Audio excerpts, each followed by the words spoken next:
Assalamualaikum warahmatullahi wabarakatuh. Selamat pagi teman-teman semua. Perkenankan, kami dari kelompok 6 akan mempresentasikan terkait dengan inovasi pendidikan dalam konteks kawasan teknologi pendidikan, yaitu kawasan pemanfaatan, kawasan pengelolaan, dan kawasan penilaian. Untuk anggota kelompok sendiri ada Agus Purwanta, kemudian ada Aurelia Farah, Muhammad Akbar Dwi, Rivaldo Abdillah, dan juga Risa Ambar Dwi. Pada pembahasan sebelumnya sudah dijabarkan juga terkait dengan kawasan teknologi pendidikan yang lain. Dalam kawasan teknologi pendidikan ini ada 5 kawasan. Yang pertama ada kawasan desain, kemudian ada kawasan pengembangan, dilanjutkan dengan kawasan pemanfaatan, kawasan pengelolaan, serta kawasan penilaian. Nah, pada kesempatan kali ini akan kelompok kami bawakan tentang kawasan pemanfaatan, kawasan pengelolaan, serta kawasan penilaian. Untuk kawasan pemanfaatan sendiri, ini termasuk dalam domain ketiga dalam teknologi pembelajaran atau teknologi pendidikan, yang dalam definisi secara universalnya, pemanfaatan adalah tindakan menggunakan metode instruksional, bahan, dan peralatan media untuk meningkatkan suasana pembelajaran. Nah, kawasan pemanfaatan mungkin merupakan kawasan teknologi pembelajaran yang tertua, mendahului kawasan desain dan produksi media pembelajaran yang sistematis. Kawasan ini berasal dari gerakan pendidikan visual pada dekade pertama abad ke-20 dengan didirikannya museum-museum. Pada tahun-tahun awal abad ke-20, guru mulai berupaya untuk menggunakan film teatrikal dan film singkat mengenai pokok-pokok pembelajaran di kelas. Itu sedikit terkait dengan apa yang dimaksud dengan kawasan pemanfaatan dan juga definisi dari pemanfaatan itu sendiri. Untuk yang selanjutnya ada cakupan kawasan pemanfaatan akan dilanjutkan oleh teman saya. Ya, selanjutnya kita masuk ke kawasan pemanfaatan. Ya, tadi seperti dijelaskan Mas Agus sudah ada definisinya, dan sekarang kita akan masuk ke cangkupannya. Yang pertama yang sebenarnya ini ada 4 ya. Pemanfaatan media, difusi inovasi, implementasi dan kelembagaan, dan satunya ada kebijakan dan regulasi. Ya, satunya itu belum dicantumkan ke sini ya. Jadi saya jelaskan saja. Yang pertama ada pemanfaatan media, yaitu penggunaan yang sistematis dari sumber belajar. Proses pemanfaatan media merupakan proses pengambilan keputusan berdasarkan pada spesifikasi desain pembelajaran. Misalnya sebagaimana suatu film diperkenalkan atau ditindaklanjuti dan dipolakan sesuai dengan bentuk belajar yang diinginkan. Prinsip-prinsip pemanfaatan media juga dikaitkan dengan karakteristik peserta didik. Seseorang yang belajar mungkin memerlukan bantuan keterampilan visual atau verbal agar dapat menarik keuntungan dari praktek atau sumber belajar. Selanjutnya ada difusi inovasi. Difusi inovasi adalah proses berkomunikasi melalui strategi yang terencana dengan tujuan untuk diadopsi.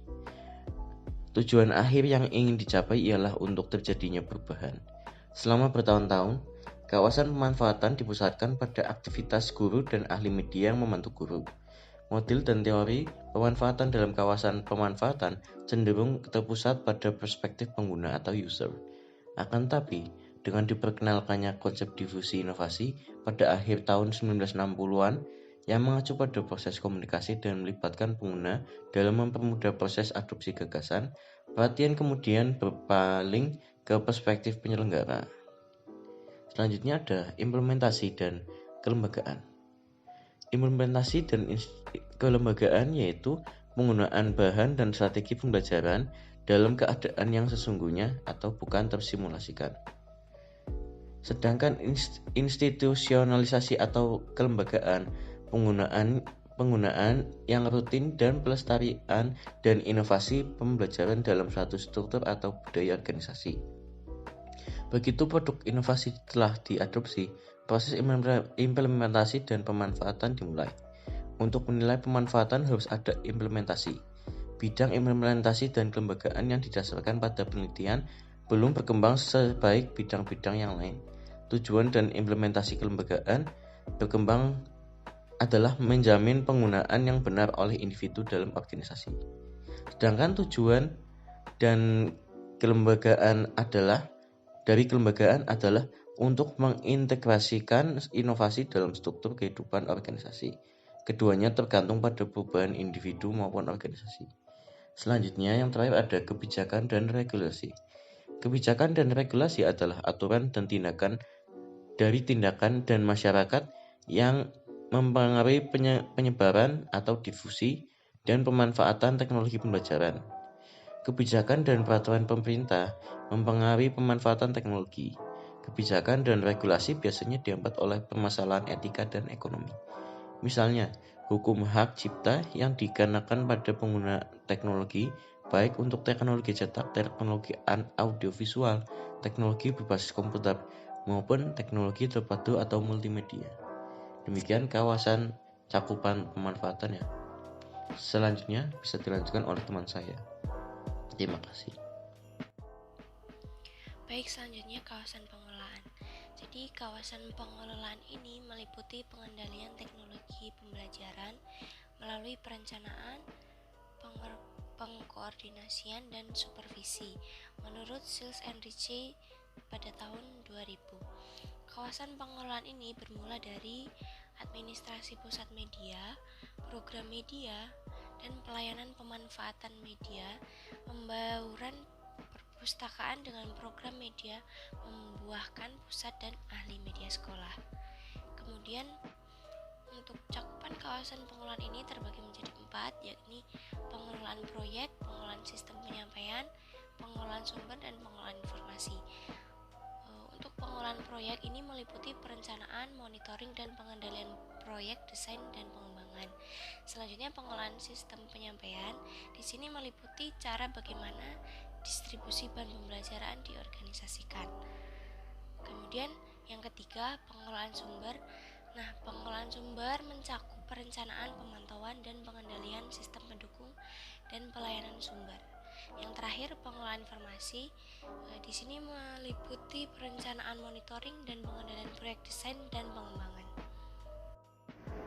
Menurut Sills and Ritchie tahun 1994, dalam pendidikan, penilaian berarti penentuan secara formal mengenai kualitas, efektivitas, atau nilai dari suatu program, produk, proyek, proses, tujuan, ataupun kurikulum. Penilaian menggunakan metode inquiry dan pertimbangan. Pertama, penentuan standar untuk mempertimbangkan kualitas dan menentukan apakah standar tersebut harus bersifat relatif atau absolut. Yang kedua, pengumpulan informasi. Dan yang ketiga, menerapkan penggunaan standar untuk menentukan kualitas. Selanjutnya ialah cakupan kawasan penilaian. Yang pertama ada analisis masalah. Analisis masalah mencakup cara penentuan sifat dan parameter masalah dengan menggunakan strategi pengumpulan informasi dan pengambilan. Yang kedua, pengukuran beracuan patokan atau kriteria. Pengukuran beracuan patokan meliputi teknik-teknik untuk menentukan kemampuan pembelajar menguasai materi yang telah ditentukan sebelumnya.